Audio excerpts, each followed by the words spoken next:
미워도 다시 한번 요즘 제약 바이오주에 대한 투자자들의 심정을 표현하는 말이랍니다. 백신 맞읍시다. 맞고 또 팬데믹의 최대 수혜주로 떠올랐지만 이후 큰 폭의 조정을 거쳤던 제약 바이오 종목들의 주가가 다시 회복세를 보이고 있습니다. 산업 동향과 함께 투자 포인트 챙겨보겠습니다. 엄민용 현대차증권 연구위원 나오셨습니다. 네, 위원님 안녕하세요. 안녕하세요.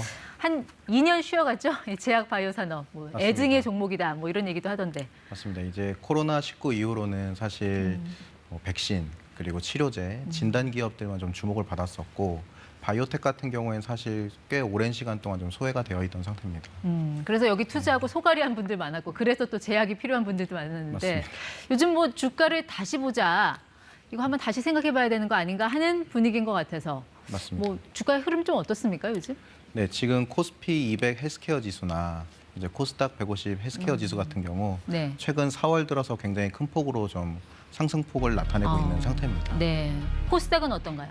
지금 코스닥 같은 경우에도 4월 초를 기점으로 예. 지금 코스피와 함께 헬스케어 쪽 부분이 굉장히 크게 올라가고 있는 상태죠. 어쨌든 최근 약간 조정을 보이긴 했습니다만 그래프 기울기만 봐도 굉장히 높은 상승률을 보인 것 같긴 합니다. 꽤 오랜만에 이런 움직임을 보였다고 보시면 되겠습니다. 그렇다고 해도 직전 네. 그 고점 대비해서 여전히 3분의 1 수준 아닌가요? 맞습니다. 아직까지는 바이오 기업을 완전히 긍정적으로 보기에는 시장 상황상 조금은 이르다고는 보고 있습니다. 네, 어쨌든 단기간에 이렇게 많이 상승을 했다라는 거, 뭔가 좀 투자를 실행할 만한 모멘텀이 있었던 것 같은데 어떤 일들이 좀 있었습니까? 일단 코스닥 150 헬스케어 지수가 좀 연초 대비했을 때 가장 좀 높게 올랐었고요. 네. 국내에 있는 몇몇 기업들이 임상 3상에서 굉장히 좀 긍정적 결과를 보여주면서 예. 이제 코스닥 쪽 상승을 또 이루었고 이제 3월 달에 셀트리온 서정진 회장이 이제 복귀한다는 이제 소식을 통해서 네. 제약바이오 섹터 전반적인 관심이 다시 좀 돌아선 상태라고 보고 있습니다. 아무래도 셀트리온의 성장세가 조금 더 빨라질 수 있다라는 기대감이 좀 시장 전반에 영향을 준 것 같네요. 맞습니다.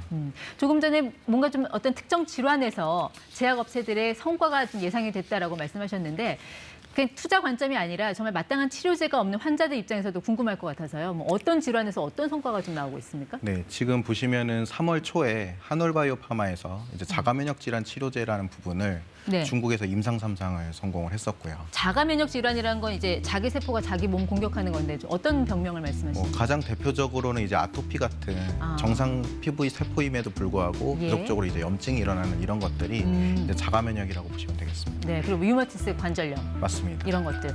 근데 임상 3상 성공했다고 해도 저거 한 번 실패한 전력이 있어서 좀 불안하게 보는 시선도 있던데요.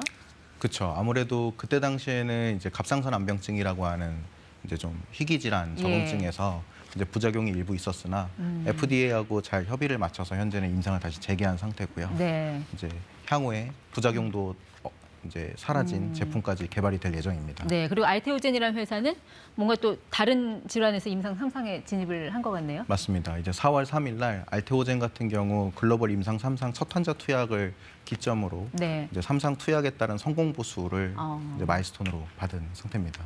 저희가 이렇게 기업명을 얘기하는 거는 이 주식을 사라 이런 뜻은 아니고 맞습니다. 또 주가가 이런 임상 결과에 따라 그대로 가는 것도 아니니까 그냥 공부를 하자는 차원에서 말씀을 해주시는 거죠. 네, 맞습니다. 네. 근데 사실 연구원님은 이제 제약사 연구원 출신이라서 누구보다도 그 신약 개발의 그 어려운 과정들을 많이 보셨을 것 같아요. 임상도 해야 되죠. 이거 승인받았다고 또 판매하는 건 또 다른 영역의 문제잖아요. 맞습니다. 차라리 이 신약 개발보다 복제약 이 시장에 좀 참여해보는 건 어떻게 보십니까? 복제약도 굉장히 큰 시장입니다. 이제 글로벌 블록버스터 약품이라고 하는 이제 연매출 1조 원 이상을 넘는 제품들이 네. 이제 특허가 다 끝나게 되면 이제 복제약을 출시할 수가 있게 되거든요. 그렇죠. 그럼 그 시장 또한 굉장히 크기 때문에 이제 많은 기업들이 이 복제약 시장에도 뛰어들고 있는 상태입니다. 대표적인 게 이 휴미라라는 이 약품. 이게 최근 10년간 가장 많이 팔린 약품이라면서요. 맞습니다. 연간 27조 원에 달하는 매출을 보이고 있는 상태고요. 예.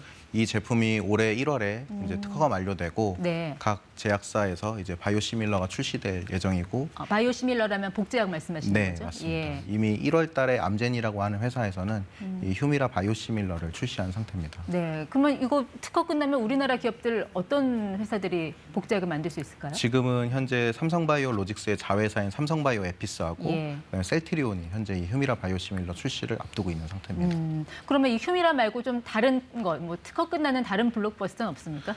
네, 그 다음으로 이제 전 세계에서 두 번째로 잘 팔렸던 네. 이제 키트루다라고 하는 약간 기적의 항암제로 불렸던 이 제품도 2028년 특허를 만료를 앞두고 있기 때문에 이 시장 또한 사실 휴미라 다음으로 가장 좀 기대되는 바이오시밀러 시장이 아닌가 이렇게 보고 있습니다. 전방 산업인 이런 신약 개발이 계속 이루어지면은 우리 또 이제 위탁 생산 잘하잖아요. 맞습니다. 이쪽 분야는 좀 어떻게 전망을 하세요? 지금 현재 국내에는 삼성바이오로직스라고 하는 기업이 이제 바이오 의약품, 앞서 말씀드렸던 이런 휴미라나 키트루다 같은 바이오 의약품을 위탁 생산해주는 예. 이제 사업을 영위하고 있고, 이건 이제 CDMO라고 부릅니다. 네. 이제 삼성바이오로직스 같은 경우에는 전 세계에서 가장 큰 공장 규모를 갖고 있다고 보시면 되겠습니다. 결국 이제 사람들 입장에서는 나의 계좌를 불려줄 이 Q, 그러니까 수요가 네. 성장하는 산업에 이제 투자를 하고 싶은 건데 네. 이 제약 바이오 산업이라는 거는 뭐 3년, 5년 가는 게 아니라 인간의 평균 수명 증가에 따라 계속 가는 거잖아요. 맞습니다. 이 투자 관점에서는 뭐 긍정적으로 볼 만한 요소들이 좀 많다고 보십니까? 네, 일단 인간의 생명과 가장 직결된 산업이기 때문에 시장 규모 또한 거의 2,700조 원에 달하는 네. 굉장히 큰 시장이라고 보시면 어느 될 것 정도 같고요. 돼요? 일단은 지금 보시는 것처럼 2,600조 원 정도 규모의 시장이고 미국 같은 경우에는 거의 600조 원에 달하는 시장이기 때문에 이제 국내 기업들이 미국으로 많이 진출하려고 노력을 하고 있습니다. 아, 지금 저희 1.7%, 1.8%는 우리나라의 비중을 이야기하는 건가요? 맞습니다. 아직까지는 신약이 개발되어서 조 단위로 판매되는 제품들이 아직은 없다 보니까 예. 지금 글로벌 시장에서 한국의 위상은 조금 아직 약한 상태지만 이제 2025년 정도부터는 네. 이제 실제로 상업화돼서 판매되는 약물들이 나올 수 있을 걸로 보고 있습니다. 비중이 1%대라는 거는 조금 낮은 게 아니라 좀 많이 낮을 것 같은데 뭐 상위 한 50 위 안에도 없지 않나요? 지금은 현재 5조 원 정도의 매출은 보여야 이제 글로벌 빅파마 정도 수준에 들어갈 수 있다고 보실 수 있겠습니다. 우리 뭐 제조업 강국이라 신약도 만들면 잘할 것 같은데 좀 이렇게 저조한 이유는 어디에 있다고 보세요?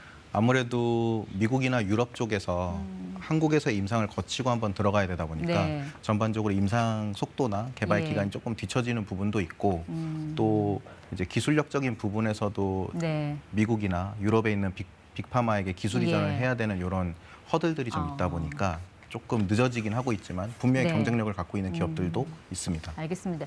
결국 이 제약 바이오주의 호재라고 하면은 뭐 신약 개발이 대표적일 텐데 네. 올해 좀 주목해볼 만한 그 신약 개발 어디를 우리가 보면 될까요? 지금 글로벌리 좀 각광받을 수 있을 걸로 보고 있는 치료제들은 이제 모더나에서 개발하고 있는 요 항암 백신 쪽. 아, 암 치료에도 백신이 나올 수 있다. 네, 이제 재발을 방지해 주는 쪽으로 현재 개발이 되고 있는 상태고요. 예. 그다음에 이제 알제넥스 같은 경우에는 자가 면역 질환 치료제, 아까 말씀드렸던 이제 자가 면역을 일으키는 이런 신약을 최근 이제 출시해서 이제 판매가 시작되고 있는 상황이고요. 그리고 또 치매도 현재 고칠 수 없는 병으로만 알려져 있지만 네. 바이오젠이라고 하는 기업에서 이제 레카네맙이라는 약물을 올해 7월달에 정식 승인받고 예. 이제 치매도 정복해 나갈 수 있는 시장으로 좀 보고 있습니다. 알겠습니다. 이 장기적 관점에서 분명 뭐 유망한 그런 종목은 맞는 것 같긴 한데 네. 워낙 우리 바이오에 또 많이 속았다는 분들이 계시잖아요. 맞습니다. 뭐 갑자기 막 주식 거래 정지된다라든지 경영진의 횡령 배임 등등. 좀 투자할 때 좀 어떤 거를 좀 주의를 해서 들어가야 될까요? 나름의 좀 기준이 있어야 될 것 같아요. 제가 보는 그 바이오텍을 선정하는 기준은 한 두 가지 포인트로 볼 수 있는데요. 가장 좀 개인 투자자분들께서 좀 안정적으로 보실 수 있는 첫 번째는 이제 기술 이전 여부입니다. 그러니까 결과적으로 이 바이오텍이 정말로 연구를 잘 하고 있는지에 대해서 예. 제3자로부터 검증을 받았는지 네. 이 부분이 가장 중요하고요. 그 다음으로부터는 이제 저 같은 애널리스트들이 이제 네. 각 기업의 임상 결과를 개인이 해석하기는 좀 어렵다 보니까 이런 보고서들이 나오는 것들을 좀 참고하시면 좋을 것 같습니다. 알겠습니다. 어쨌든 신뢰 회복하고 옥석거리기가 잘 진행이 돼서 수년 안에 또 미국, 유럽 진출하는 우리 제약 바이오주 나올 수 있도록 한번 응원해 보겠습니다. 지금까지 ETY 엄민용 연구위원 함께했습니다. 고맙습니다. 감사합니다.